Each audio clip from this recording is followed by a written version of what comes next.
if you're shutting down maliciously, you're pulling back because I'll show her or I'll show him.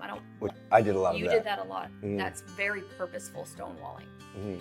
If you're doing that, I mean, on the receiving end of that, and I know this isn't the question you asked, but you still need to show up as the woman or the man that you're supposed to be. Mm-hmm. If your partner is stonewalling and building this wall between you, a stone wall, if you will. That's why they say stonewall. You still need to continue to do your own work.